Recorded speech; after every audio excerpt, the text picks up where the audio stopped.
చేయించుకోలేదు ఆయనకి బాగా తెలుసు. అధికారులను మామూలుగా పిలిచి ఏమండి కలెక్టర్ గారు లేకపోతే ఏమండి మామూలు కార్యం ఎంఆర్ఓ గారు ఆయన ఫోన్ చేయడం, నేను మీరు ఎలా ఉన్నారు అనవటం, మీ ఫ్యామిలీ ఎలా ఉందని అడగడం ఫోన్లో. అప్పుడు నాకు పలానా పని ఉందండి, ఆ పని కొన్ని చేసి పెట్టాలంటే ఇంకా అంత చెయ్యికి ఏం చేస్తాడైనా.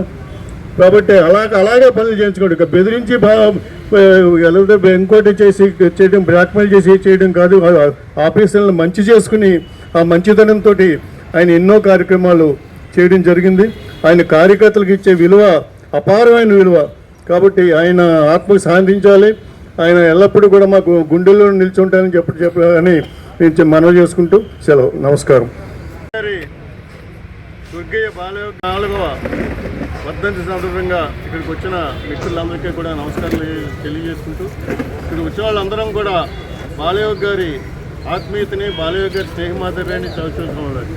ఆయన లోక్సభ స్పీకర్ అయినా, ఎందుకంటే ఒకసారి బీవీనరసింహ గారు అన్నారు, ఒక తల్లికి బిడ్డ అయినా ఢిల్లీకి రాజైనా ఒక తల్లికి బిడ్డ అని చెప్పేసి.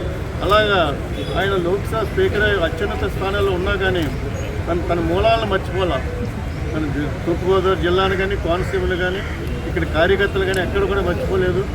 అదేవిధంగా చంద్రబాబు నాయుడు గారు కూడా లోక్సభ స్పీకర్గా దళిత వర్గానికి చెందిన అట్టడుగు స్థాయి నుంచి ఎంతో ఉన్నత స్థాయి, అత్యున్నత స్థాయికి ఎదిగిన బాలయోగి గారిని ఎంపిక చేయడంతో పాటు ఇక్కడ ఆంధ్రప్రదేశ్ రాష్ట్రంలో కూడా దళిత నేత ప్రతిభా భారతి గారిని ఇక్కడ అసెంబ్లీ స్పీకర్ గారిని ఒకేసారి ఎన్నిక చేయడం, ఇక్కడ అసెంబ్లీ స్పీకర్ గాను అక్కడ పార్లమెంట్ స్పీకర్ కానీ ఇద్దరు కూడా దళితులు ఏర్పాటు చేయడం అనేది దళిత వర్గాల మీద కేవలం మాటలు చెప్పడం కాకుండా చేతుల్లో చూపించే వ్యక్తి చంద్రబాబు నాయుడు గారిని చెప్పి మనం చేసుకుంటున్నాను.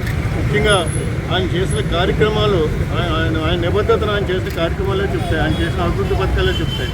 ముఖ్యంగా కోనసీమలో ఎదిరిలంక బ్రిడ్జి కానీ, యానాం ఎదిరిలంక బ్రిడ్జి కానీ, లేకపోతే అక్కడ చించినాడు బ్రిడ్జి కానీ, ఇవన్నీ కూడా ఆయన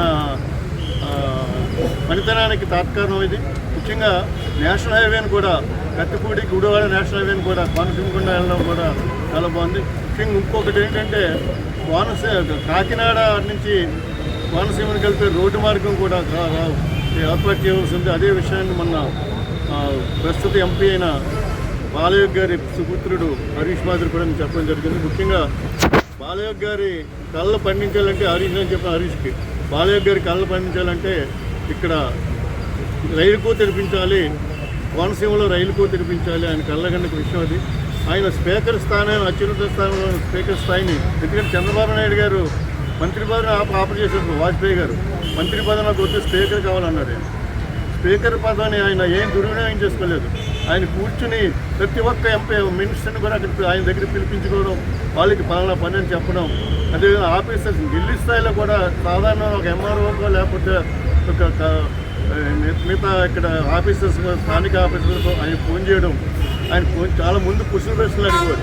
పోలీస్ స్టేషన్కి ఫోన్ చేసినా ఎక్కడికి చేసినా కానీ ముందు కుశల ప్రశ్నలు అడిగేవాళ్ళు, మీరు బాగున్నారు, మీరు అందరూ కూడా బాగున్నారా అని చెప్పి.